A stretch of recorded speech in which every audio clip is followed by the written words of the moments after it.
Sometimes we go on a search. And don't know what we're looking for.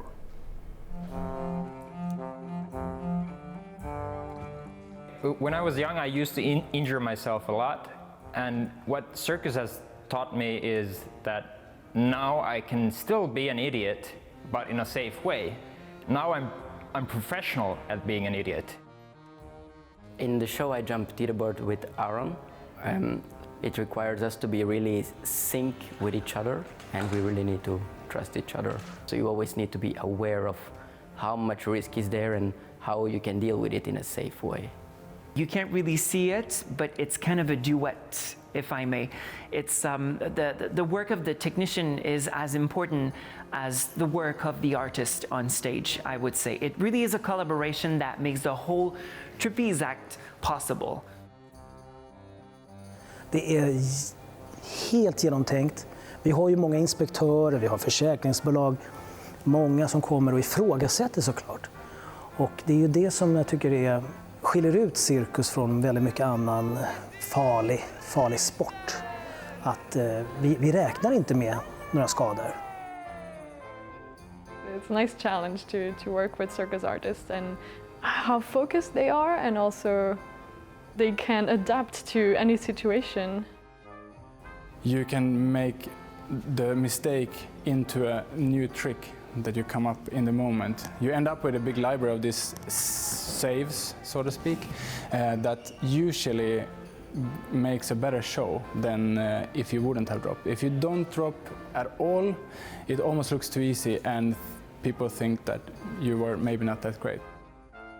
Det som finns där och som ju också fångar det som Robert Lax har i sin poesi, som är det cirkulära, hur man kommer till en ny plats, bygger tältet, river det, reser vidare till nästa och så vidare och misslyckas, reser sig upp, gör igen. Det finns ju så starkt i Philips musik, och det finns väldigt starkt i det som en cirkusartists träning, som ju handlar om att ha en dröm eller vision om något omöjligt trick, och sen så vägen dit består av liksom daglig träning och små steg, kanske hundratals timmar, år, där man ständigt förflyttar små gränser, och plötsligt så har det där ouppnåeliga uppnåtts.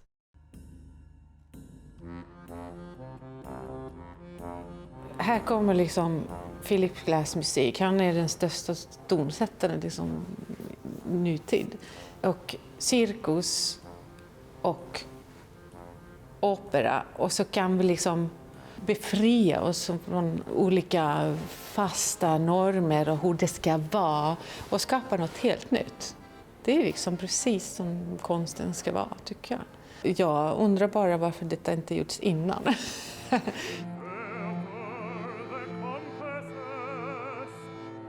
When I first saw the score and I saw the music, the lines, there were no like high notes or any low notes or any, coloratura, any fast notes at all. So first I was, okay, and there's no hard harmonies to learn at all. So, and that what makes it so complex.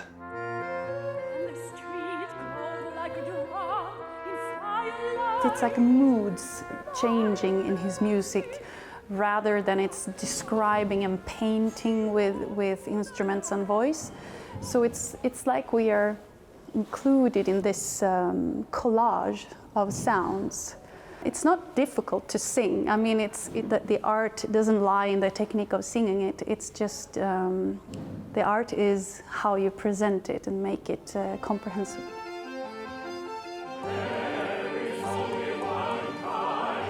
It starts to haunt you in the most beautiful way, because you go to bed at night and you can still hear these repetitive movements, and then the voice that is applied on it, and then it I would say it starts living through you and through your day life and even through your dreams.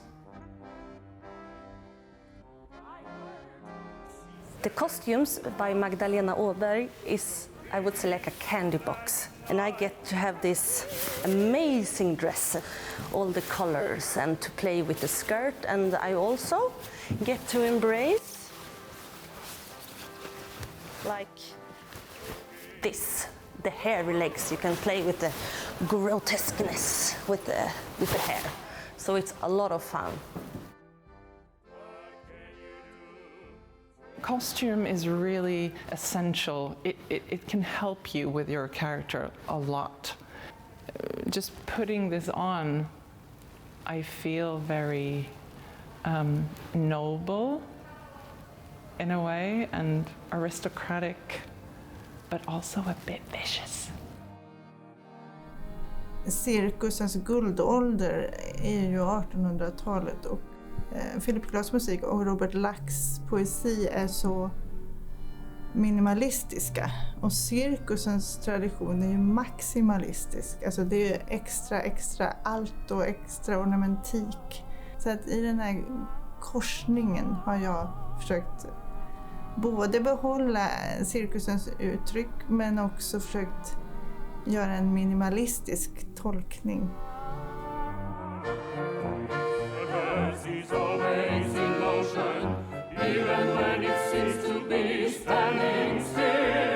Ljus, det är ju ingenting som står stilla, det rör sig hela tiden ju.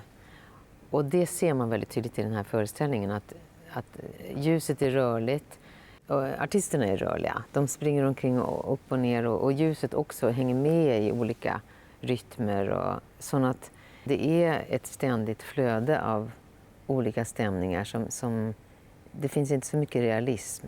Jag skulle snarare kalla det för impressionism. When doing the choreography, we have been really interested in looking at the history of circus, how they presented circus. For example, after a trick, how we would take the bows or how you would present something with your body. And we've been trying to merge this with the contemporary way of performing circus, working more with complex movements and also physical expression.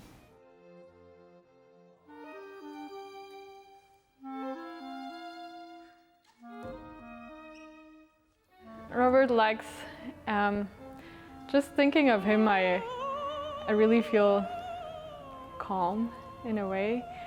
I would have loved to meet with him and just sit on a bench and watch, I don't know, nature. He didn't seem to need much in life. It was just appreciating the small things. And I think you can see that in his poetry as well. In such few words, he can set up a scene and we are completely there in like 4 sentences. Lax envisioned circus as sort of the cycle of creation. The circus rolls into town before the sun has even risen. The performers and the workers put up the tent. The event happens, and then after the sun has set, everything is taken down and the cycle begins again. And at this moment, when we've all been through an experience where we've come face to face with the unpredictability, the vicissitudes of life, we hope the opera gives us a chance to look into the future and think about recreation. The air trembled in fiery light. A fiery clarity stretched west across the walks. The walk, like a drum, was stretched as though over the hollow kettle of ground. The hollow darkness under the walk resounded as he walked toward the sunset.